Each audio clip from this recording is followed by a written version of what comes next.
ഇവിടെ നിന്ന് video edit ചെയ്തുകൊണ്ടിരിക്കുകയാണ് നമ്മുടെ. അപ്പോഴാണ് ഈ ഒരു കമന്റ് കണ്ടത്. സംഭവം വേറെ ഒന്നുമല്ല, മൈക്ക് കംപ്ലൈന്റ് അതാണ്. അപ്പോൾ ഈ വീഡിയോയില് എന്താണ് നമ്മൾ പറഞ്ഞിട്ടുള്ളത് എന്നുള്ളത് ഞാനൊന്ന് റീക്രിയേറ്റ് ചെയ്തത്. ഞാനൊരു ദിവസം കാഷ്വലി ഇങ്ങനെ വർക്ക് ചെയ്യും. അപ്പോഴാണ് ഒരാൾ കേറിയല്ല സുഖല്ല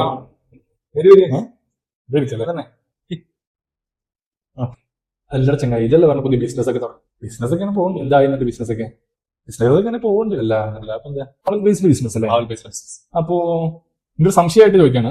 ചോദിച്ചോളി. നമ്മൾ ഈ ഫോൺ ഇക്കാലത്ത് ഫോൺ ക്ലിക്ക് ചെയ്താൽ നമുക്ക് എല്ലാം കിട്ടൂലേ? വീട്ടിലേക്കുള്ള അരിസാധനങ്ങൾ വരെ നമുക്ക് ഫോണിൽ ക്ലിക്ക് ചെയ്താൽ. അപ്പൊ ഈ കാലത്ത് ടൂറിസ്റ്റ് റിസോർട്ട്സ് ബുക്ക് ചെയ്യാൻ എല്ലാവർക്കും അറിയാലോ. ഫോൺസ് ബുക്ക് ചെയ്യാൻ ഇക്കാലത്ത് എല്ലാവർക്കും അറിയാം. അങ്ങനെയുള്ള ഒരു സമയത്ത് നിന്നെ പോലുള്ള ഒരു ഏജന്റിനെ കാര്യം ഇക്കാലത്ത് ചൂസ് ചെയ്യും ഇങ്ങനെ റിസോർട്ട് ബുക്ക് ചെയ്യാൻ വേണ്ടിട്ട്. അപ്പൊ ഇതാണ് മൂപ്പര് എന്നോട് ചോദിച്ച ക്വസ്റ്റ്യൻ. ആ ക്വസ്റ്റ്യനുള്ള മറുപടിയാണ് വീഡിയോ. സോ നമ്മളും നോർമൽ റിസോർട്ട് ബുക്കിംഗ് വെബ്സൈറ്റിൽ നമ്മുടെ ഡിഫറൻസ് എന്താണെന്ന് വെച്ചാൽ അവർ ഏത് റിസോർട്ട് ഓൺലൈനിൽ വന്നാലും നമുക്ക് ഏത് റിസോർട്ടും ഒരു നോർമൽ ബുക്കിംഗ് വെബ്സൈറ്റിൽ ബുക്ക് ചെയ്യും. ബട്ട് നമ്മളിപ്പോൾ ബുക്ക് ചെയ്യുമ്പോഴും നിങ്ങൾക്ക് അറിയാമല്ലോ, നമ്മൾ ഓരോ റിസോർട്ടും ഡയറക്റ്റ് കണ്ട് ലിസ്റ്റ് ചെയ്തതിനു ശേഷം മാത്രമേ നമ്മൾ നമ്മുടെ പേജിൽ ലിസ്റ്റ് ചെയ്യുന്നുള്ളൂ. കാരണം എന്താ വെച്ചാൽ ക്ലൈന്റ് നമ്മൾ അങ്ങോട്ട് വിടുമ്പോഴും അതിന്റെ എല്ലാ നീഡ്സും ഓക്കെ ആവണം എന്നുള്ളത് നമ്മുടെ ഡ്യൂട്ടിയാണ്.